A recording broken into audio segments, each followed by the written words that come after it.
couple of guests on this issue. For more on this and the potential impact on other high-tax states in the U.S., let's welcome Genevieve Wood, Senior Advisor, Spokesperson at the Heritage Foundation, and Carl Davis, Research Director with the Institute on Taxation and Economic Policy, a nonprofit, nonpartisan tax policy organization.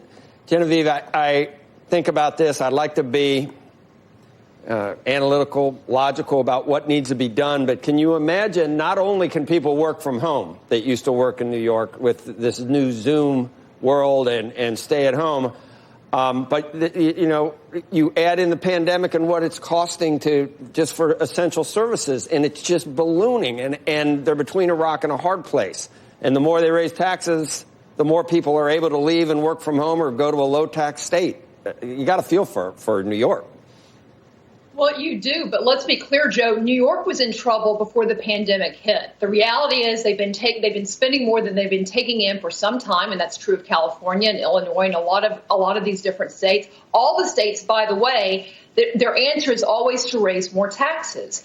And the problem is not that you just, as Margaret Thatcher says, eventually run out of other people's money.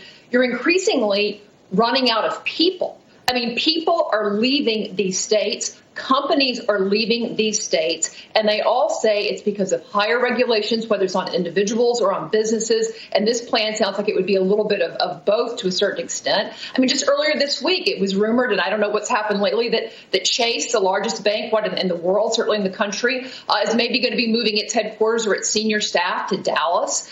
Those are a lot of the folks that the New York lawmakers are talking about wanting to tax. And you're absolutely right. Coming out of this pandemic, people are probably going to have more choices about where they work and where they actually have their residence. And if your decision is partially impacted by how much state taxes you're going to pay, a lot of people are going to make different choices. Carl, I feel for policymakers, and I understand wealthy people have done pretty well, and that makes them ripe for shouldering a lot of this. But if you're cutting off your nose to spite your face, if those people leave and you lose those people, it didn't help. It was part of the problem, not part of the solution. What do you do?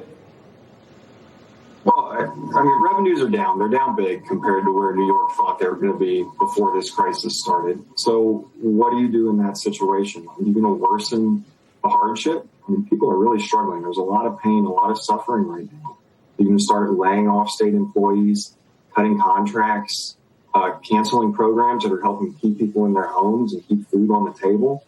Or are you going to ask a little more of people who are actually doing well, even in the middle of all this chaos? Something like a new top rate that's not going to impact middle-class families. That's not going to impact the entrepreneur that saw their business collapse this year. It's going to impact people pulling down million-dollar incomes, multi-million-dollar incomes right now in 2020 and 2021.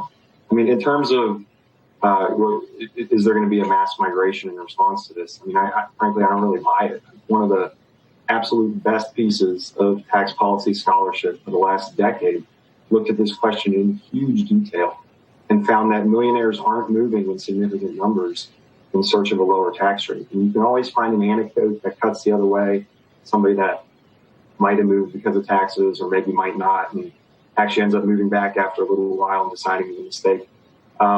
If you make me pick between the data and an anecdote, I'm going with the data every time. I mean, we know millionaires can afford to live in New York.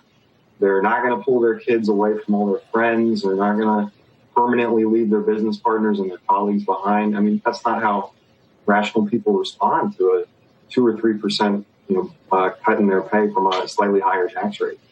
Genevieve, did you hear that? Anecdotes versus data. Is that the same data you have?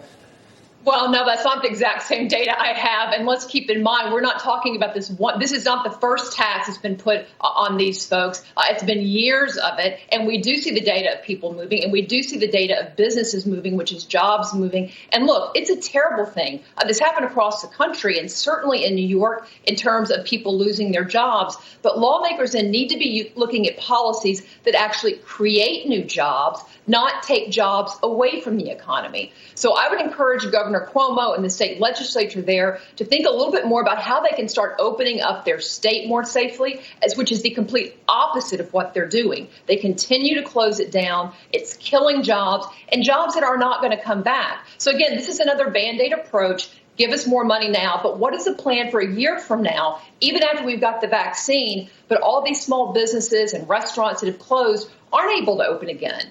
So those jobs are just gone. Now, we'll have new ones, but it will take a longer recovery. I would love to see them do the really hard work of thinking, how do we open up our economy and keep the jobs we have and create from there, which would help the people that are suffering the most? Because you're right. Rich people have done okay through this whole thing. And yeah, they can pay another 2% here and there, but that doesn't fix the problem. And that's always the answer in places like New York, it seems, from liberal politicians, is let's just raise taxes on rich people. It's more of a slogan than, frankly, a tax policy or a good budget policy, and it doesn't eventually help the economy as a whole. If you had to, and we're, Carl, I'm not ignoring you. I don't know, we had some audio issues. I think we're working on that because it's going to seem like I keep asking Genevieve more questions. They'll let me know when you're good on that, Carl. But Genevieve, if you went in and looked at the New York budget or some of these the states that we're talking about, can you identify fat, or are we already at the bone in terms of services for people that need it? Because that's why sometimes you have no choice but to try to raise more revenue. Right. Well, I mean, I don't know that there's any state budget in the country, Joe, that we probably couldn't find some dollars being spent that are wasted. Is it enough for New York? Probably not. I mean, they're not going to be on the black side of the ledger in the next year or two, but they can start making changes now that would suggest to businesses, for example, hey, we're going to be a friendly place to live and to work and to do business, and those places come in. You have to start making those changes now. Look, I mean, all those states I've mentioned, Illinois, New York, California, they've got huge problems with their public pensions. I'm sure your show has talked about that numerous times. They've got to make real reforms that show they're serious about getting their budgets under control and not always just having the answer of more money is needed from Washington or more money is needed from the state, from the people of New York. Carl, I hear we're doing a little bit better. What do you think that the SALT issue is pertinent here, Carl? What do you want to do there? That overwhelmingly benefits wealthy people if you reinstate that deduction. Yeah, I don't think that should be a top priority for Congress at all. I mean, we saw it was fascinating. We finally got the most recent year data, 2018, first year that SALT cap took effect. And lo and behold, look which two states added more millionaires than any other, California and New York. So it sure doesn't seem to be slowing down the creation of huge amounts of wealth in those states. Prior to the pandemic, those states were performing quite well economically compared to the rest of the country. So, yeah, I don't see the SALT cap slowing those states down. I mean, there was a strong political motivation in how it was designed the way it was. I think it needs to be reformed, but I just wouldn't throw it out the door. It would definitely be a tax cut for people who need it least. It's weird, Genevieve, that we have a lot of New York Democrats come on that politicians that want to repeal the SALT provision from the last tax act, and I always tell them, you keep saying that rich people need to pay more. The amount of money that would accrue back to wealthy people is mind-boggling if you did that. I think they realize they don't want. That's when they like the rich people. They don't want the rich people to leave in that case, right? Stay. No, you're right. And Joe, look, I mean, and the article that I think was in the Wall Street Journal about this talked about the fact that I think it's about 188,000 New Yorkers currently pay over 50% of the money that comes into New York. All right, 188,000. That's not a lot of folks in the big scheme of things. So you don't need that many of them to start leaving or to make other housing decisions. As somebody said, oh, these people have multiple houses. Yeah, they do. And many times it's like one in New York, one in Florida, where there is no state income tax. People start making decisions of what's going to be my primary residency. You don't need many of that 188,000 to start making different decisions about where they live to truly affect the budget. So I think it's a very serious issue. I love New York. I used to live there, but they're making it very hard for anybody but non-wealthy people. Yeah.